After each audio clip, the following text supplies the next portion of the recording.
সনাতনী জাগরণ মঞ্চের মুখপাত্র চিন্ময় কৃষ্ণ দাসের জামিন নামঞ্জুর করে তাকে কারাগারে পাঠানোর নির্দেশের পর চট্টগ্রামে বিক্ষোভ করেছে তার অনুসারীরা।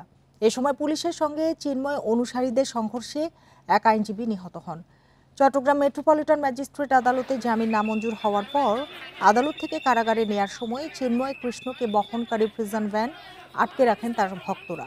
এক পর্যায়ে পুলিশের সঙ্গে সংঘর্ষে জড়ায় তারা। এ সময় হামলায় নিহত হন সহকারী পিপি সাইফুল ইসলাম। প্রতিবাদে আগামীকাল চট্টগ্রাম আদালতে কর্মবিরতি পালনের ঘোষণা দিয়েছে জেলা আইনজীবী সমিতি।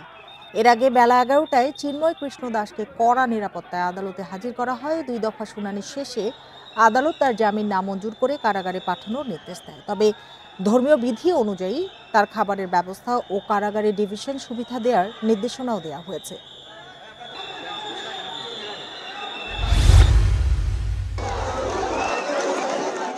শিক্ষার্থীদের সংঘর্ষে ডক্টর মাহবুবুর রহমান মোল্লা কলেজ, শহীদ সোহরাওয়ার্দী ও কবি নজরুল সরকারি কলেজ পরিণত হয়েছে ধ্বংসস্তূপে।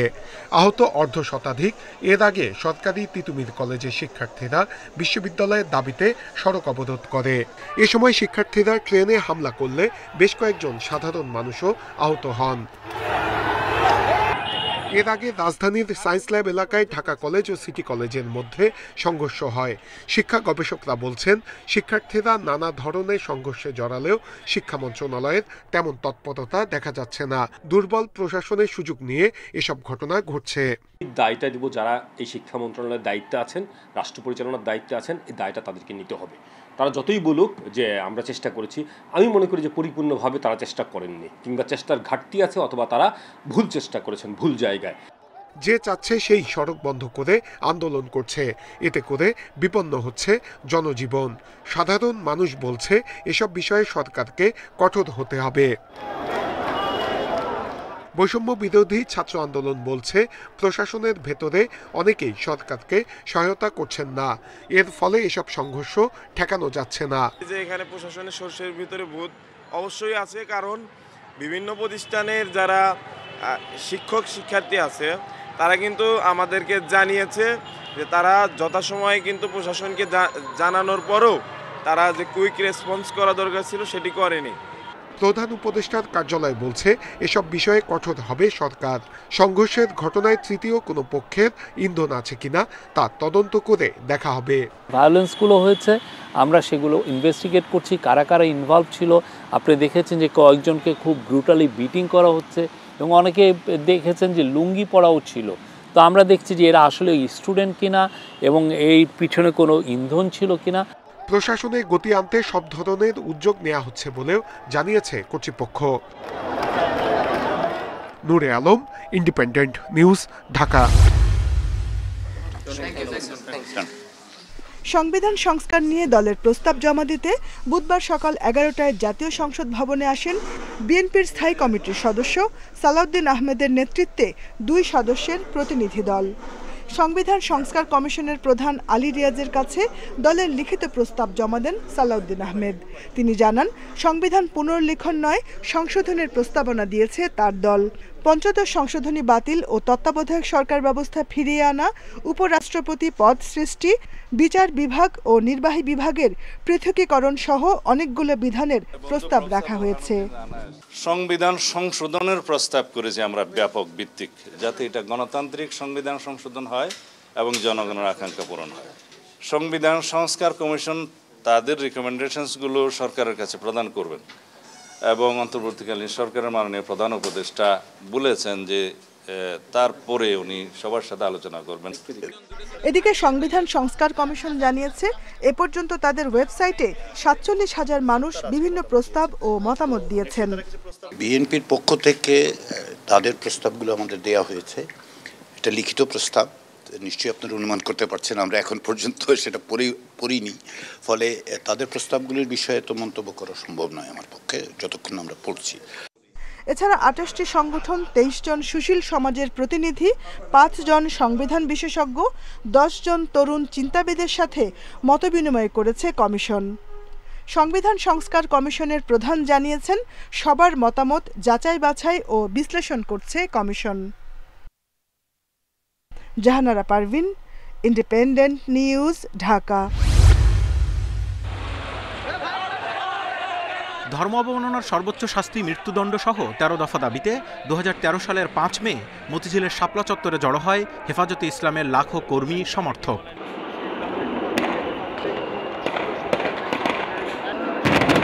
তাদেরকে সরিয়ে দিতে গভীর রাতে বিদ্যুৎ বিচ্ছিন্ন করে যৌথ অভিযান চালায় পুলিশ, র্যাব ও বিজিবি। এতে বহু নেতাকর্মী হতাহতের অভিযোগ সংগঠনটির। ১১ বছর পর মঙ্গলবার সেই হত্যাকাণ্ডের বিচার চেয়ে আন্তর্জাতিক অপরাধ ট্রাইব্যুনালে অভিযোগ দায়ের করেছে হেফাজতে ইসলাম।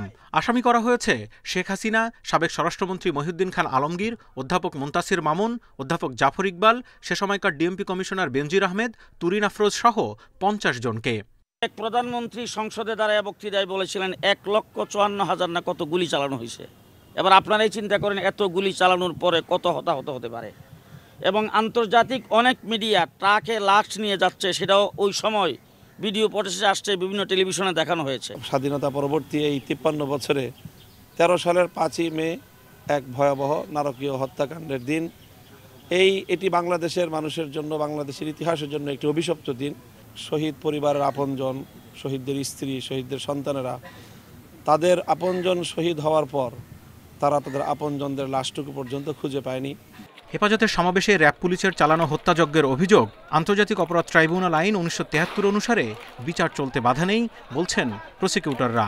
প্রসিকিউশন টিম আমরা সেটা নিয়ে গবেষণা করেছি, আইন পর্যালোচনা করে দেখেছি যে এই ঘটনাটি আন্তর্জাতিক অপরাধ ট্রাইব্যুনালের আইনেই একটি অপরাধ। সে মর্মে আমরা একটি লিখিত প্রতিবেদন তদন্ত সংস্থায় পাঠিয়ে দিই। হেফাজতের সমাবেশে হত্যার ঘটনার অভিযোগগুলো একটি মামলায় অন্তর্ভুক্ত করে ট্রাইব্যুনালে বিচার প্রক্রিয়া চলবে জানিয়েছে prosecution. Zahidul Bashar, independent news, Dhaka. পাকিস্তানের সাবেক প্রধানমন্ত্রী ইমরান খানের ডাকা চূড়ান্ত বিক্ষোভে কার্যত অচল হয়ে পড়েছে দেশটির রাজধানী ইসলামাবাদ। আজ মঙ্গলবার ইমরান সমর্থকদের সঙ্গে নিরাপত্তা বাহিনীর দফায় দফায় সংঘর্ষ হয়েছে। পরিস্থিতি সামাল দিতে রাস্তায় নেমেছে সেনাবাহিনীর সদস্যরা। দেখা মাত্রই গুলির নির্দেশ দিয়েছে কর্তৃপক্ষ। এরপরও রাস্তা থেকে সরানো যাচ্ছে না বিক্ষোভকারীদের। ইমরান সমর্থকদের সঙ্গে নিরাপত্তা বাহিনীর দফায় দফায় সংঘর্ষে আজ মঙ্গলবার অন্তত ৫ জন নিহত হওয়ার খবর পাওয়া গেছে। নিহতদের মধ্যে ৪ জনই নিরাপত্তা বাহিনীর সদস্য। পাকিস্তানের সংবাদ মাধ্যম জিও নিউজের এক প্রতিবেদন থেকে এই তথ্য জানা যায়। এদিকে ইসলামাবাদের ডি চকে সমাবেশ করার ঘোষণা দিয়েছে ইমরানের দল পাকিস্তান তেহরিকে ইনসাফ পিটিআই। জিও নিউজ বলছে শেষ খবর পাওয়া পর্যন্ত তাদের একটি অংশ সেখানে পৌঁছেও গেছে। পরিস্থিতি সামাল দিতে আরও কঠোর হতে বলেছে প্রশাসন। সেখানে রয়েছে নিরাপত্তা বাহিনীও। টিয়ার শেল নিক্ষেপ করা হয়েছে। জিও নিউজ বলছে মঙ্গলবার স্বরাষ্ট্রমন্ত্রী মহসিন নকভি বলেছেন সরকার সব উপায়ে পিটিআই নেতাদের বোঝানোর চেষ্টা করেছে, কিন্তু তারা কেবল আলোচনা থেকে আরও সময় পেয়েছে এবং রাজধানীর দিকে এগিয়ে গেছে। এ কারণে পরিস্থিতি যে কোনো উপায়ে নিয়ন্ত্রণে আনতে ইসলামাবাদের আইজিকে বলেছেন স্বরাষ্ট্রমন্ত্রী মহসিন নকভি। এদিকে সংঘাতের মধ্যেই মুলতান, রাজনপুর, গুজরাট ও আরও কয়েকটি এলাকায় ইন্টারনেট পরিষেবা বিঘ্ন ঘটেছে। গতকাল সোমবার পাঞ্জাব প্রদেশ থেকে ৪,০০০-এর বেশি পিটিআই নেতাকর্মীকে আটক করেছে পাঞ্জাব পুলিশ। পাঞ্জাব প্রদেশের পূর্বাঞ্চলের নিরাপত্তা কর্মকর্তা শাহিদ নওয়াজ জানান আটকদের মধ্যে ৫ জন পার্লামেন্ট সদস্যও রয়েছেন। ইমরান খানের মুক্তি ও সরকারের পদত্যাগের দাবিতে মাসের শুরুতে কারাগার থেকে সমাবেশের ডাক দেন ইমরান খান। একে তিনি চূড়ান্ত ডাক বলে অভিহিত করেছেন। এই ডাকে সাড়া দিয়ে সোমবার থেকে রাজধানী ইসলামাবাদ অভিমুখে যাত্রা শুরু করে ইমরানের সমর্থকেরা। সমর্থকদের দাবি ইমরান খান সহ পিটিআই দলের যে নেতারা বন্দী আছেন তাদের অবিলম্বে মুক্তি দিতে হবে। ২০২২ সালে অনাস্থা ভোটে হেরে ক্ষমতাচ্যুত হওয়ার পর থেকে ইমরান খান একাধিক মামলায় অভিযুক্ত হন। তার বিরুদ্ধে সন্ত্রাসবাদ সহ বেশ কিছু গুরুতর অভিযোগ আনা হয়েছে। তবে ইমরান খানের দল এসব অভিযোগকে রাজনৈতিক উদ্দেশ্য প্রণোদিত বলে দাবি করে আসছে। ২০২৩ সালের মে মাসে ইমরান খানকে গ্রেফতার করা হয়। এরপর ১ বছরের বেশি সময় ধরে কারাগারে রয়েছেন ইমরান। তার বিরুদ্ধে ১৫০টিরও বেশি ফৌজদারি মামলা রয়েছে। পিটিআইয়ের দাবি মামলাগুলো রাজনৈতিক উদ্দেশ্য প্রণোদিত। দলের নেতাকে গ্রেফতারের প্রতিক্রিয়ায় এর আগেও দেশজুড়ে ব্যাপক বিক্ষোভ করেছে পিটিআই সমর্থকেরা।